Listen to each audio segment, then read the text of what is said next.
Sunday அப்படின்னாலே பொறுமையாக எழுந்து உப்புமா இல்லை பழைய சாதம் இருக்கிற ஏதாவது ஒன்று சாப்பிட்டு ஒரு 11 மணி வாக்கில் பொறுமையாக கிச்சன்லாம் க்ளீன் பண்ணிவிட்டு மதிய சாப்பாட்டுக்கு சிக்கன் இல்லை மட்டன் ரெடி பண்ணால் தான் அந்த ஒரு சண்டேக்கான ஃபீலே கிடைக்கும்.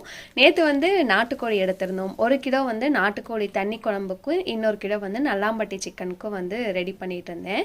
நான் பார்த்தீங்கன்னா பல்காகவும் சிக்கன் மசாலா மட்டன் மசாலாலாம் அரைச்சி வச்சுக்க மாட்டேன். அன்னைக்கு ரெடி பண்ணுற அளவுக்கு தேவையானது மட்டும் ஃப்ரெஷ்ஷாக அரைச்சி செய்வேன். அதுவே தனியாக ஒரு டேஸ்ட் கொடுக்கும். அப்புறம் நிறைய பேர் மீன் சாப்பிட மாட்டீங்களான்னு கேட்டிருந்தீங்க. ரேர் தான், 6 மாதத்துக்கு ஒரு வாட்டி தான் எடுப்போம். நாங்கள் சின்ன வயசுலேருந்தே நாட்டுக்கோழி மட்டன் சாப்பிட்டு பாருங்கனால அந்த டேஸ்ட் தான் பிடிக்குது. மீன் சமைச்சாலுமே யாரும் அந்த அளவுக்கு விரும்பி சாப்பிட்றதில்ல. எப்பயாவது தான் ரெடி பண்ணுவோம். நல்லா சூடாக தண்ணி குழம்பு ரெடி, நல்லாம்பட்டி சிக்கனும் தாளித்து விட்டுருந்தேன். நல்லாம்பட்டி சிக்கன் அது ரெடியானதுக்கப்புறம் தனியாக எடுத்து வச்சுட்டு அந்த சட்டியில் சோறு போட்டு பரட்டி சாப்பிட்ற டேஸ்ட்டே தனி தான். யாரெல்லாம் இந்த மாதிரி சாப்பிட்ருக்கீங்க, டேஸ்ட் பிடிக்கும் அப்படிங்கிறத கமெண்ட்டில் சொல்லுங்கள்.